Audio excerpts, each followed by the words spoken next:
As I sipped my third cup of coffee for the day, my phone suddenly buzzed. A message from my mother. Olivia, please skip Christmas this year. It's for Finn's benefit. I blinked. For the sake of Finn? My sibling? The very brother I had been financially supporting through med school for the past 5 years? The very brother who, without my support, wouldn't have survived his sophomore year? I gazed at the screen, my fingers poised above the keyboard. Perhaps an error occurred. Perhaps I misunderstood it. However, another message arrived. It's just that Maya's family will be present, you understand. Indeed, they originate from a distinct background. We aim to avoid any discomfort. A chill settled in my stomach. Distinct background? I understood precisely what that implied. Maya hailed from a lineage of surgeons, hospital proprietors, individuals who likely contributed to the construction of edifices adorned with their surnames in gleaming gold. What about ME? I held the position of janitor. Not the creator of a highly successful cleaning enterprise. Not the individual who had given up everything to ensure Finn could attend medical school. Negative. To them, I was merely a woman who cleaned restrooms. The revelation struck with an intensity one hadn't anticipated. I wasn't merely being excluded from Christmas. I felt as though I was fading away. Concealed. Like an awkward blemish on their carefully curated, immaculate existence. What's even more frustrating? Finn concurred with them. I set my coffee aside, my hands calm in a manner that was almost unsettling. I ought to have been seething with anger. Yelling, seeking clarity. However, I was not. A peculiar sense of clarity enveloped me instead. Did they really believe they could cast me aside so easily? All right. I'm curious to observe their performance in my absence. I ought to have anticipated it. In retrospect, the indications were there. Minor, seemingly trivial instances woven together revealed a much more complex portrait of Finn. Instances when he began to sidestep my calls, where his voice transitioned from heartfelt appreciation to a cool formality. His consistent posts about his journey to becoming a doctor never once included a mention of me.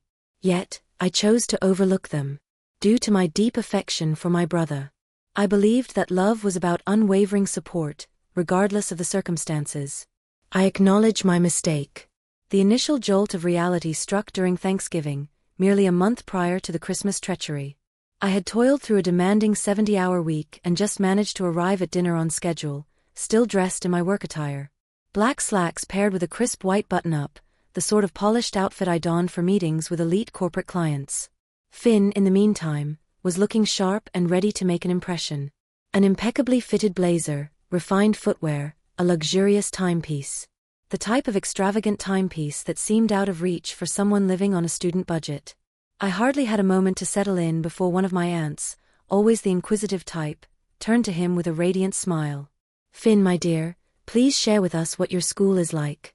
I've heard that you're thriving remarkably. Oh, it's going wonderfully, Finn remarked, showcasing that captivating self-assured grin he had honed through the years. It's challenging, certainly, but I've been coping. Overseeing? I invested more than $250,000 in his education, taking care of all the expenses that his scholarships didn't cover. I sacrificed vacations, new clothes, and any semblance of a life to ensure he could concentrate on his studies. Yet he never once recognized that. He never acknowledged that my sister was the one who made this possible. The dialogue flowed, weaving between Finn's bright prospects and the fortune that had brought him to this point. I lingered in anticipation.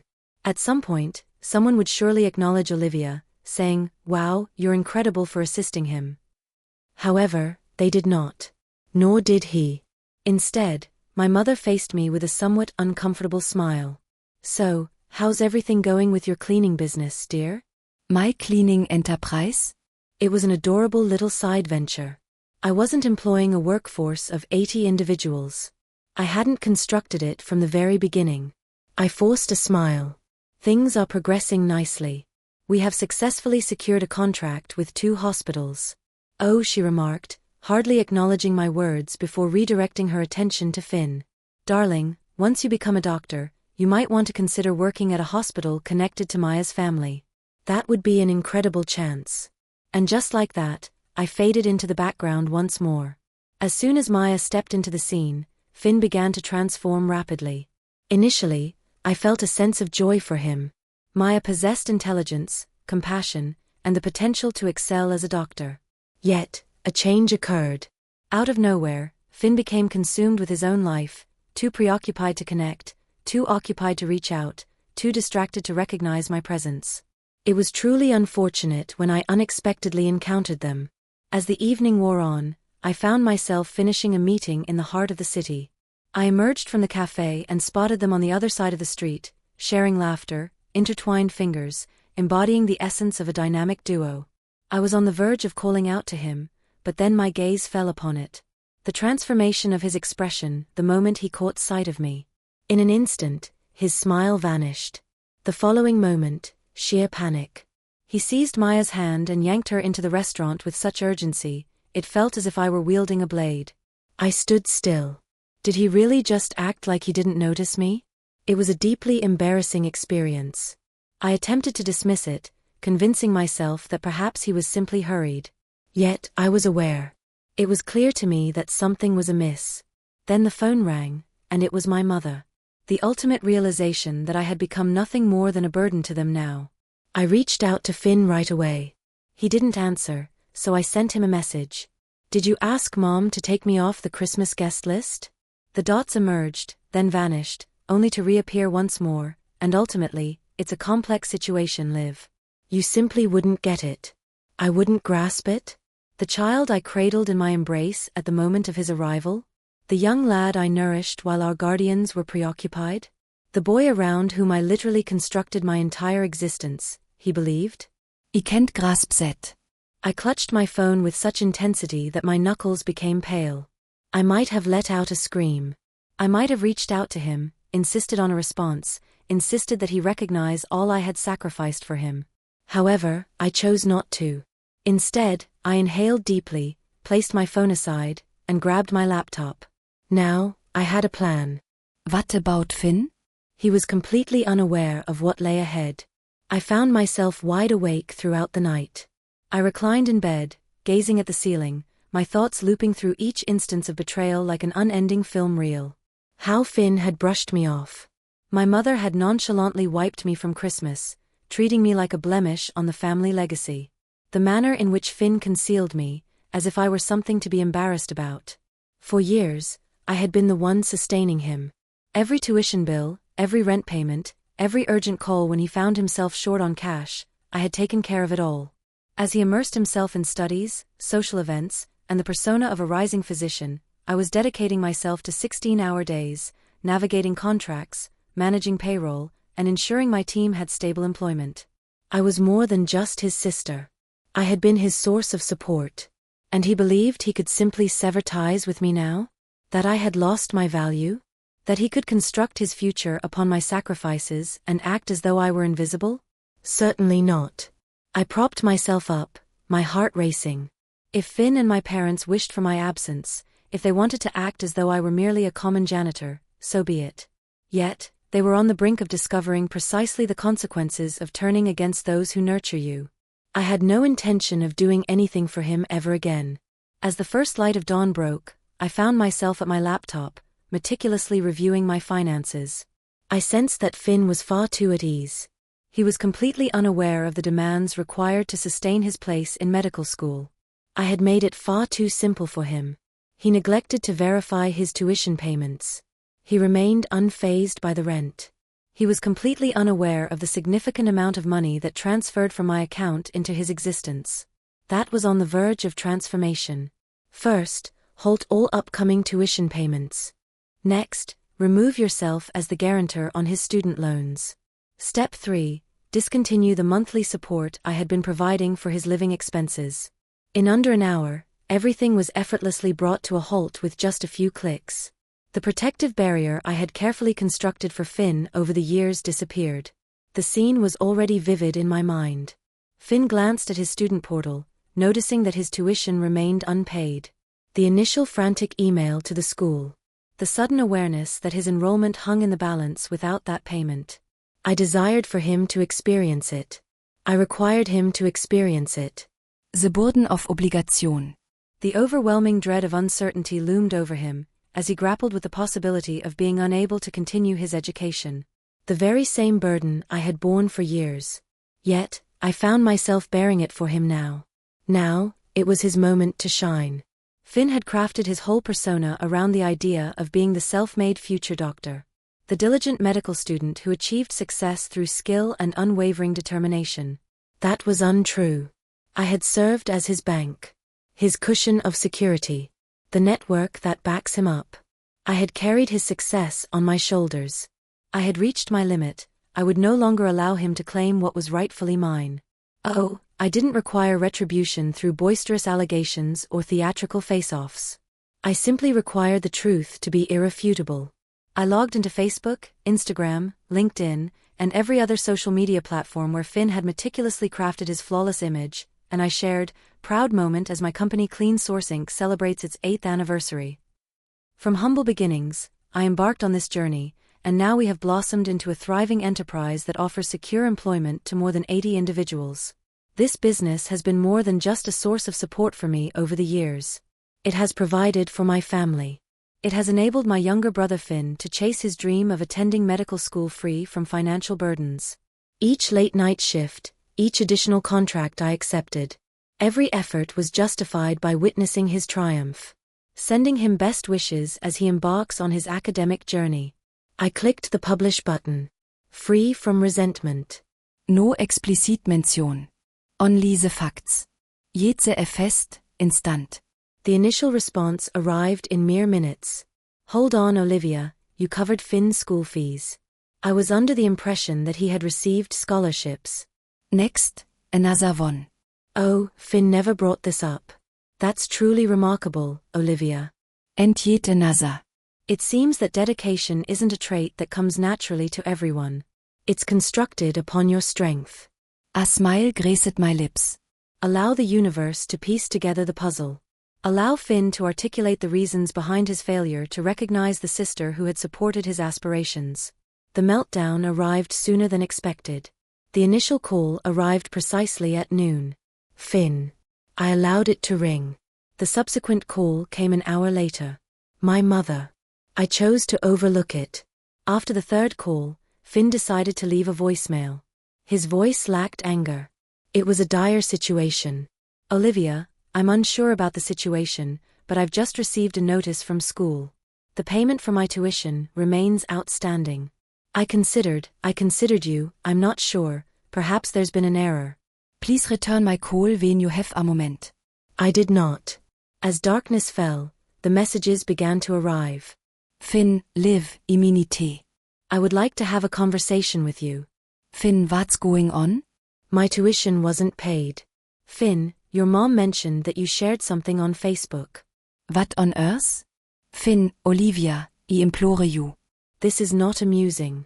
Please make the necessary corrections to this. There it stood. The anticipation. The belief that, regardless of the circumstances, I would always be there for him. He remained oblivious to it. I delivered the sole reply that held significance. I'm finished making adjustments for you.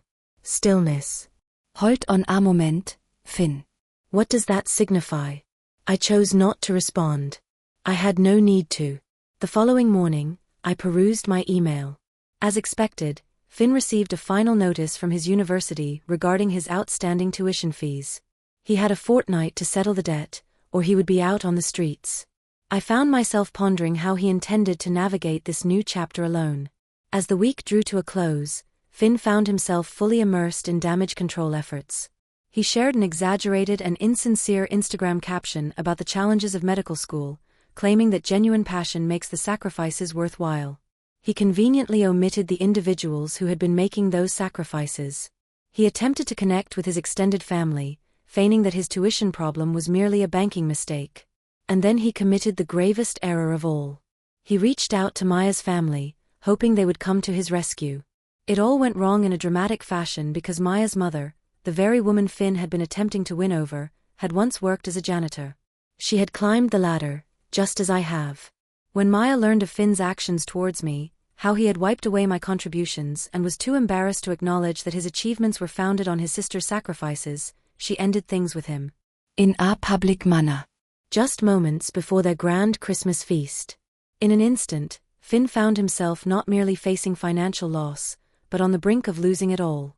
His standing, his connections, his prospects. And I simply observed as everything unfolded before me. For the first time in years, it felt like the weight was lifted off my shoulders. It was no longer my concern. After Maya ended things, Finn's immediate response was to intensify his efforts. It's hard to pinpoint whether it was panic, pride, or a moment of sheer foolishness, but rather than confronting his deceit, he resorted to the classic tactics of the timid. He attempted to protect himself. He reached out to our parents. He refused to express regret, unwilling to acknowledge his mistakes. No, Finn contacted them to sway them against me. A message from my mother was the beginning of it all. "Mom, Olivia, what seems to be the matter with you?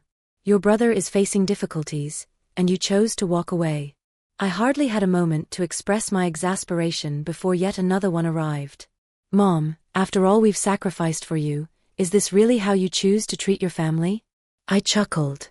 "All that they have done for me? What do you mean? Are you really going to reduce my business to merely cleaning? Behaving as if Finn's achievements were solely his own? Removing me from Christmas due to the lack of prestige in my job?" No, they weren't upset because Finn was having a hard time. They were frustrated because, for the first time, they couldn't rely on me to resolve it. I chose not to respond. Then Finn embarked on his own method. It began with a quiet whisper. "Hey Finn, Liv, can we have a chat?" I chose to overlook it. Several hours later. "Finn, I understand your frustration, but we are discussing my future here." Please don't allow your anger to destroy all that I've built. What has he strived for? The sheer boldness nearly caused me to fumble my phone. Yet, he had more to say. "Finn, I promise I'll repay you, all right? All I require is a little time. Surely, you wouldn't want me to lose it all due to a simple misunderstanding, would you?" Confusion? I wasn't misinterpreting anything. Finn had been unequivocal the instant he allowed Mom to uninvite me from Christmas. The instant he concealed me as if I were a shameful secret. But the true twist? It was the instant he began deceiving everyone regarding the journey that led him here. By the week's conclusion, Finn had persuaded himself that with the right words, I would give in. It was nearly amusing to observe his frantic movements. Initially, he attempted to manipulate my perception of reality. "Finn, thrive. Oh, please, it's not what you think. I truly value all that you've done for me." Oh, is that so? I had yet to receive even a hint of gratitude until this moment. When he sought my presence once more. Then he began to portray himself as the victim. "Finn, are you aware of the challenges that come with medical school? I find myself lacking the time to engage in work.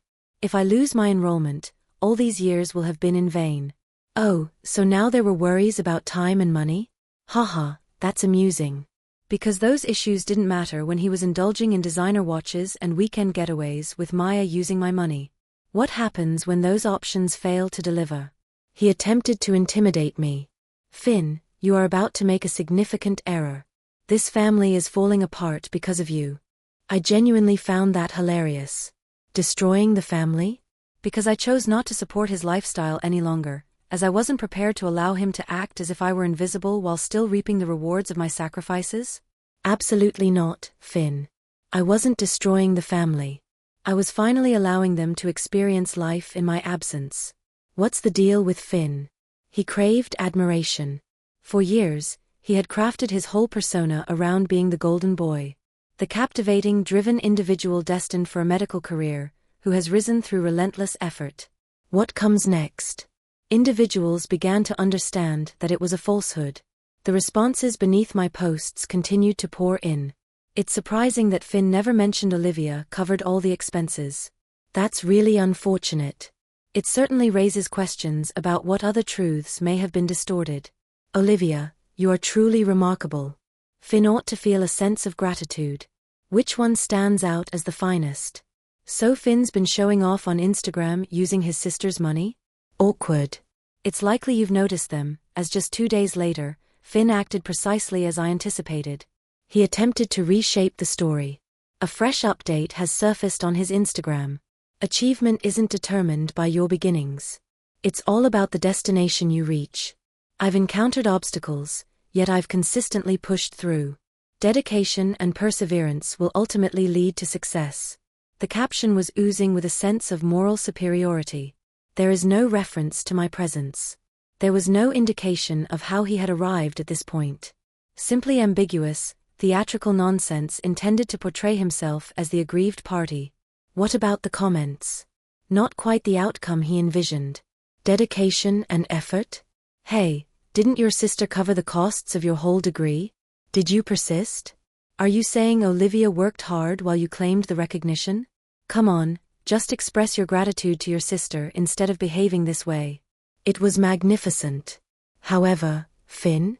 He remained oblivious to it. He remained convinced that he could resolve this. A week later, the true decline began. A call came through from a number I recognized. Maya. Initially, I considered that perhaps she was reaching out to express remorse. Or perhaps to clarify. However, she uttered a remark that left me momentarily paralyzed. Olivia, have you had a chance to look over the guest list for the hospital's gala happening next week? I had not. Maya lädt out Adebrit. Your brother will be addressing the audience at the event. Excuse me, could you clarify that? She persisted in sounding flustered. It seems he presented himself as an inspiring speaker. A classic tale of triumph, navigating the challenges of medical school and emerging victorious despite the obstacles. I gazed at my phone, utterly astonished. Finn was on the verge of stepping onto a stage, facing a room filled with doctors and donors, ready to weave a tale of triumph over adversity, despite the truth lying elsewhere. I found myself tempted to allow it to unfold, curious about how far he might go. But then it dawned on me that I didn't need to intervene. I needed to ensure that the appropriate individuals were present in the audience. I placed a few calls. Numerous calls. When Finn stepped onto the stage that evening, the atmosphere was charged with more than just the presence of donors. The place was bustling with individuals who were aware of the reality. As he began to speak, sharing his journey of hard work that led him to med school and the challenges he faced to make ends meet, a laugh erupted from the crowd. With great volume. Next, another one. And then there was a voice. Unambiguous, indifferent, saturated with irony. Was that prior to or following your sister covering all the expenses? The stillness was overwhelming. Finn stood still. His face lost all its color. He faltered, attempted to regain his composure, but the moment had slipped away. After years of painstaking effort to construct his identity, everything he had worked for collapsed in an instant. Later that evening, Finn reached out to me. I nearly chose to remain silent. Yet a part of me longed to listen. Upon answering, I found his voice to be soft and fragmented. Olivia, I made a mistake. Indeed, Finn, you certainly did. For the first time, I experienced neither anger nor hurt. I simply felt finished. I'm not sure how to resolve this, he confessed. I simply stated the truth. Perhaps it's time for you to find your own answers this time. And I ended the call. I ended the call and took a deep breath, watching the screen until Finn's name faded away. That was the end. After years of reliance, Finn found himself without a safety net for the first time. There is no contingency in place. No older sibling rushing in at the final moment to tidy up his chaos. He found himself alone. What's the most exciting aspect? This was a consequence of his own actions. The incident at the hospital gala ignited a frenzy of attention. It seems that as soon as Finn's speech gained traction, conversations began to spark. Medical professionals, benefactors, and members of the board. It wasn't long before the truth became known to all. The following day, I received an email from one of Maya's colleagues, a doctor I had yet to encounter. Olivia, I'm not sure if you caught it, but Finn's speech was quite the train wreck. I wanted to share that several hospital executives were not particularly impressed. It seems that his chances for residency have significantly diminished. A success? Finn had dedicated years to shaping an impeccable persona. Diligent, self-reliant, destined for greatness in the field of medicine. That speech was meant to be his grand moment, the crucial step in clinching the top residency positions in the nation. Instead, he brought shame upon himself before the very individuals who controlled his destiny. I nearly experienced a twinge of guilt. Nearly. After a 2-day silence, Finn finally reached out once more. Finn, Liv, I really need to have a word with you both. I chose to overlook it. Another piece of writing. Finn, they're letting me go. The hospitals I applied to have mostly either turned me down or gone silent. Ah, there it stood. That charming, idealized image of him? Departed. The regard he believed he had garnered? Broken. Once it became clear that he was merely a charlatan, he found himself unwanted by all. The individuals he had endeavored to win over now recognized him for his true self. A person who claimed the achievements of another's hard work. Who ascended a ladder constructed from another's toil. With the revelation laid bare, he found himself shunned by all. As Finn's aspirations crumbled, a far graver situation was unfolding. His finances were plummeting uncontrollably. Having never set aside a single penny, he found himself navigating life from one paycheck to the next. But his paychecks were actually funded by me. And now, his tuition remained unpaid. His rent remained unpaid. His credit cards, the ones he had carelessly maxed out on extravagant timepieces and spontaneous trips with Maya, were past due. With empty pockets, no safety net, and no one left to deceive, Finn resorted to the only option available to him. He made his way back to our parents. I discovered the news from my aunt, as my parents would never have the courage to tell me themselves. It seems that Finn returned home, anticipating a warm and loving reception from our parents. That did not occur. Instead, my father, who had once boasted about our doctor's son to anyone willing to hear, erupted. As my aunt recounted, he said to Finn, "You have brought shame to this family. You allowed Olivia to cover your expenses and then attempted to make her disappear. So, you want us to tidy up after your mistakes?" My mother was equally lacking. "Can you even fathom the level of humiliation this brings? We took a risk for you, and now it seems everyone is aware of your dishonesty?" For the very first time, Finn found himself facing the consequences of his actions. And he was unable to cope with it. A whole week passed before Finn ultimately took the action I had anticipated from the very beginning. He arrived at my office. As I wrapped up my review of the contracts, my assistant peeked in. Oh, Olivia, is your brother here? He appears challenging. I let out a debris.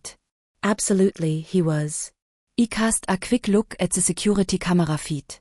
Finn stood outside, resembling someone who had been thoroughly battered and discarded. His former immaculate appearance had vanished. He appeared disheveled, weary, and clad in the same crumpled dress shirt he had worn for days. I allowed him to wait for 20 minutes before I finally stepped outside.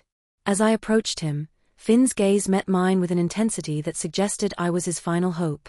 Olivia, I apologize. I rested my back against the doorframe. With arms crossed. For what purpose? He gulped. For all things. I acted poorly. I underestimated your value. I'm feeling uncertain about my next steps. I inclined my head. What's the point? Excuse me? Would you like me to take care of that for you? His expression contorted with embarrassment. Yet, I sensed a flicker of hope still remained within him. Deep down, he believed that if he could just find the perfect words, I would eventually give in. Finn, allow me to simplify this for you. I won't be giving you any more money. His eyes grew large with surprise. I didn't request any funds. I simply... Negative. I interrupted him. No suggestions for employment opportunities. There are no connections. There is no financial assistance available. Silence. You will take responsibility for your own situation. He appeared as though I had struck him. And then, for the very first time in his existence, he embraced it. His shoulders drooped. He let out a shaky breath. I understand. I acknowledged with a nod. Excellent. And then, in my desire for him to truly grasp the depth of it, I leaned in just a bit. Is this the sensation of being left behind by those who were meant to support you? He shut his eyes. His face contorted with remorse. And I turned and left. In the coming months, snippets of information about Finn reached my ears. He secured a position as a server. A stark contrast to the illustrious path he had envisioned. He secured loans to pay off his outstanding tuition, leaving him submerged in a sea of debt. Maya never welcomed him again. What about me? My life improved significantly. My enterprise flourished. fresh agreements, fresh beginnings, fresh achievements. Those who once overlooked me now hold me in high regard. I have finally genuinely released myself from the weight of my family's expectations. After several months, I received a final message from Finn. Finn. Liv. I understand that I may not have earned your forgiveness, yet I felt compelled to express my gratitude. Not only for your past actions, but also for your current endeavors. This lesson is one I had to grasp, and I'm discovering it through a challenging experience. I gazed at the message for what felt like an eternity. I chose not to respond. Certain matters were best left unaddressed. For Finn, the moment had arrived when he uncovered the reality at last. For once, it was no longer my concern. Finn's message lingered on my screen, ontocht for this. For years, I bore the weight of his struggles, mending his issues and putting aside my own desires so that he could truly excel. And now, after all that has transpired, after he exploited me, wiped me from existence, and brought me shame, he has finally come to understand the reality. Yet, it held no significance any longer. Because I had progressed forward. At last, I found myself truly living for my own sake. I wasn't glancing at my phone every 5 minutes, anxious about receiving an urgent call from Finn. I wasn't adjusting my finances to accommodate his rent, his tuition, or his credit card debt. I wasn't seeking my family's validation. Because I have come to realize that it was never essential to begin with. I created a business from the ground up. I crafted a vision for my future that aligned with my own desires. For the very first time, I found myself able to truly savor it. I have secured a getaway. This is my first genuine experience in quite some time. This is not a weekend getaway. This is not a professional gathering. However, a genuine getaway. A place that radiates warmth. In a distant place. As I lingered by the ocean, basking in the warmth of the sun on my skin, a realization dawned upon me. I emerged victorious. Not in a trivial, vindictive manner. Not in an overly boastful manner. Yet in the manner that truly counted. I had transcended it all. Upon returning home, I found that my parents were facing some difficulties. Finn's descent from the heights of success had broken their flawless facade. The son on whom they had placed all their aspirations? He had lost his former shine. He was merely another aspiring physician overwhelmed by financial burdens. And in my absence, their world was falling apart. I caught wind through the family network that my father had ceased his boasting about Finn. That my mother had begun to offer explanations when people inquired about his well-being. For the first time, they had to recognize the contributions I made for this family. They never voiced it to me, but that was perfectly all right. Because their acknowledgement had lost its significance. As the months dragged on, Finn found himself at his lowest point. The part-time job fell short of covering his bills. He found himself in a position where he needed to move to a smaller apartment, part with his luxury watches, and truly grasp the art of budgeting. And amidst everything, I never extended my hand. I never checked in. I refrained from offering assistance as it was no longer my obligation. In the end, he unraveled the mystery. Finn earned a scholarship, took on tutoring jobs, and began actively pursuing the life he had once anticipated would be given to him. For the first time in years, he found himself standing independently. It was quite amusing, indeed. He had devoted so much time to believing that my profession diminished my worth. Believing that achievement was synonymous with being a physician, donning a white coat, and holding an esteemed title. Ultimately, it was only after he lost everything that he grasped the true essence of hard work. The following Christmas, I received an invitation to the family dinner. Not a cool brimming with insincere sympathie. This isn't a message meant to induce guilt. A genuine, handwritten Invitation. I gazed at it for an extended period, examining it closely as I rotated it in my grasp. And then I discarded it into the waste bin. I had no reason to return. That chapter of my existence had come to a close. I had wasted too much time pleading for a place at a table that never valued my presence. At last, I had my very own table. I would never diminish myself for them again. There was a moment when I believed that family embodied unwavering loyalty. Regardless of the circumstances, it was essential to continue offering, to persist in making sacrifices, and to remain present. However, I've discovered something significant. Loyalty ought to be a mutual bond, never a solitary commitment. Mutual respect is essential. When someone begins to treat you as if you're expendable, merely a means to their own ends, that's the precise moment to turn and leave. Have you ever found yourself in a position where you had to sever ties with someone who didn't appreciate your worth? When did you come to the conclusion that you had reached your limit? Feel free to share your thoughts in the comments section. I'm eager to listen to your tale.